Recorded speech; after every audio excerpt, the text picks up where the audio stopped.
Little Man and Mama C. So I get a lot of questions about why I'm always in the hospital or what gastroparesis is, so I decided to make a video over it. It was actually my dad's idea a couple years ago and I just never really wanted to do it, but I hate talking about gastroparesis because I live it. But I mean, I understand it is not a very common disease or illness or whatever you want to call it. So a lot of people don't know what it is or any of that. So instead of having to answer it a million times, I decided I can just link this video and let people know what it is. So first off, what is gastroparesis? Gastroparesis is where part of your stomach is paralyzed. So like a normal person, they eat and then their body starts digesting the food. But with gastroparesis, a lot of the times the food just sits there and it rots until you throw it up. It doesn't matter what you eat. No matter if you're following your gastroparesis diet 100%, your stomach just is slower than others and you'll start puking no matter what you do. How did I get gastroparesis? Well, I have type 1 diabetes. And there is a difference between type 1 and type 2. Anytime I tell someone I'm a diabetic, they always say, "You're too skinny to be diabetic. You don't look diabetic." Well, I have type 1, which is in your genetics. So it doesn't matter how healthy you eat or how skinny you are, you're still going to get diabetes.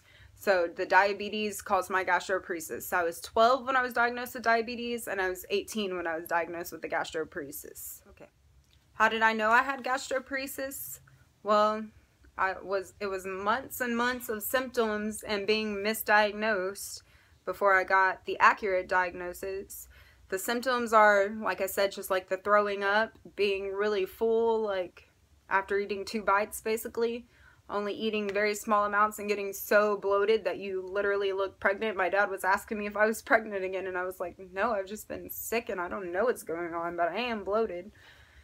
So the way they did the test, after trying to tell me I had either an eating disorder or I was depressed and making myself sick, which I knew wasn't right. I was arguing with them every time that I wasn't doing it myself. I don't like being in the hospital. I don't like throwing up. It's not fun.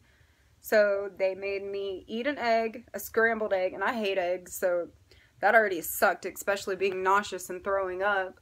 And then I had to sit under like an x-ray or an MRI machine for a couple hours and they just watched it digest and saw how long it took to digest or if I was just throwing it back up, which I did. So that's how they did it. That's called a gastric emptying test, I believe. And that's how I was diagnosed. And that was about 3 months after I had the symptoms of the just throwing up and the nausea and the vomiting, or just throwing up, and the pain and just being exhausted all the time. I finally got the diagnosis. So after I was diagnosed, I had to see a nutritionist, and basically they just told me what I can and can't have. And also one of Aiden's teachers, she bought me a gastroparesis book because most of the stuff you read online is everything you can't have. So the book had like recipes and stuff that had stuff you could substitute for what you can have. Basically, I can't have red meats, nothing fried, nothing greasy. I can't have lettuce because lettuce is really rough on your stomach, so it's really hard to digest. And all of my vegetables have to be like super soft, like super steamed. Then of course I have to follow my diabetic diet, not a lot of sugar, low fats, low fiber. So basically all I eat is a bunch of chicken and turkey and fish, and I used to hate fish, but I got tired of chicken and turkey, so I'm learning to like it. I've had multiple surgeries. They took out my gallbladder for no reason. They thought before they diagnosed me, they thought it was just my gallbladder, so they took that out for no reason. My appendix, they thought my appendix was messing up or whatever it does. Nope, I was just having a gastroparesis episode. I've had a feeding tube put in because when I was first diagnosed, within 3 to 4 months, I went from 130 pounds or 135, somewhere around there, down to 60, and I looked so bad. So I had the feeding tube for about 2 weeks, and then my body rejected it, and they had to take it out. But within that 2 weeks, I went from like 60 to 65 pounds up to 90, so it did help. And then my last surgery was the portacath, because when I'm in the emergency room, I get poked a million times. It takes 3 or 4 nurses, and they each try 4 or 5 times. I'm just getting poked and poked and poked to where I have to get central lines or PICC lines in my neck, which I have scars on my neck from that, or up in my arm. They've even had to put an IV in my foot and in my boob one time. Like, me getting IVs is not simple, and it is not fun. So the port, it basically was holding like a main artery. And so when they poked me, it was just one little poke, sometimes two, and they were able to give me my medicines. But the portacath got infected, so they had to take it out, which sucked. I only had it for like a year, so now I'm back to getting poked a million times. They had to take it out because, you know, it's attached to the heart. They don't want the infection to go to your heart. And I don't know, I just haven't asked for another one on the other side. My body gets infections really easy with my diabetes, and with the diabetes it takes longer for your body to heal, so sometimes it's more of a problem than a help. But I don't know. Those are the only surgeries I've had. I've had like procedures done, the EDGs, where they put the cameras down your throat. Last week when I was in the hospital, they did that, and then they injected Botox into the stomach. And that makes the stomach, the muscles that are paralyzed kind of just like relax for a little bit. I've had that done before. It's not like a permanent thing. It's temporary, so you have to get it done every few months or every few years. But I am supposed to have a surgery this summer, hopefully. I've needed the surgery for 6 years, but insurance kept cutting me off, or they couldn't find a doctor in Houston to do it, so we finally got a GI doctor that's going to refer me to the surgeon in Houston that does it, and it's a pacemaker. And what the pacemaker is it's like the one for the heart, but this one goes in the stomach, and it'll make fake contractions, so my food and my digestive system will be moving the way that like a normal person's does. So hopefully I can get that, because right now when I'm in the hospital, we're just treating the symptoms, not treating the disease.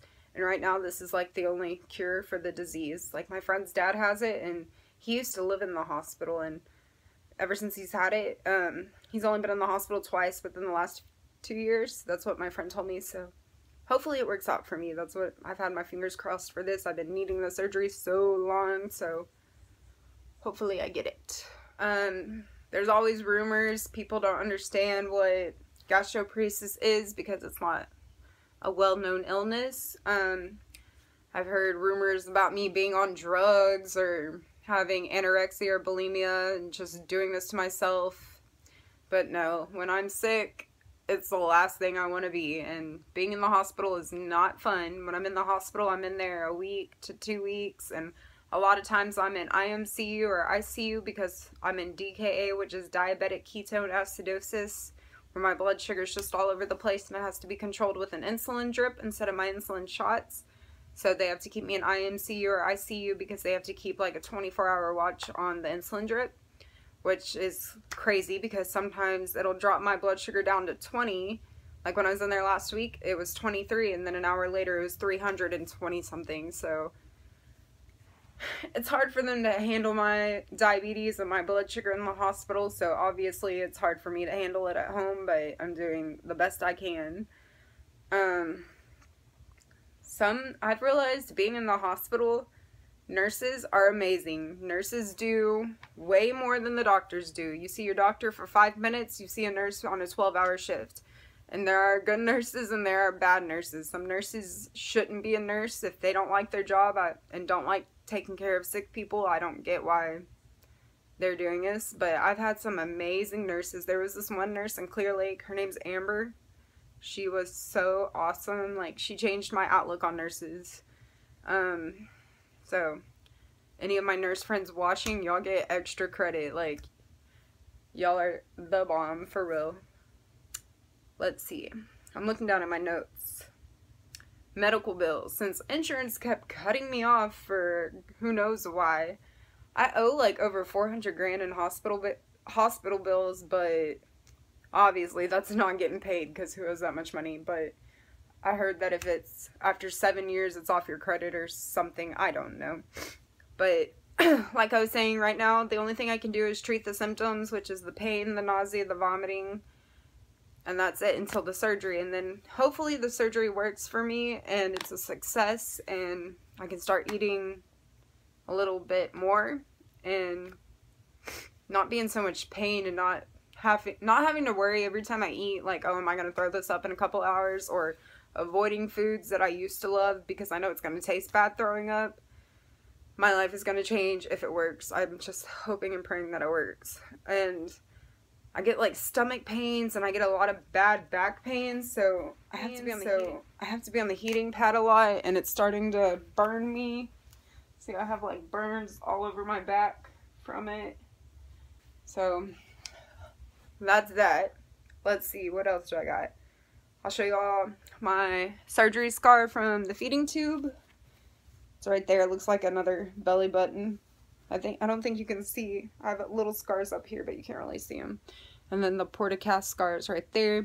I always get asked if that's a hickey, and it's definitely not a hickey. So. I tried to make this video as short as I can, throwing 6 years worth of info in there and just giving like a basic like summary. I didn't give every detail, so if y'all have any questions or want to know more about gastroparesis, leave a comment and I'll make another video and I'll answer them. And let me know if y'all want to see like Aiden's, like how Aiden handles everything. Like with me being in the hospital, me and him are so close, so when I'm in the hospital and he has to be at his dad's or his grandparents for like a week or two, it sucks, but we always do something fun when I get out, like go get ice cream or just go to the dollar store and just something small. It's just, I don't know. A lot of times he stayed the night with me in the hospital, but now that he's in school, he can't really as often, but he used to stay the night with me and we'd go down to the vending machines and get snacks, and all the nurses loved him, so I don't know. I try to include him all the time. He knows what's going on when I'm in there, and he calls me and I call him and we check in on each other, so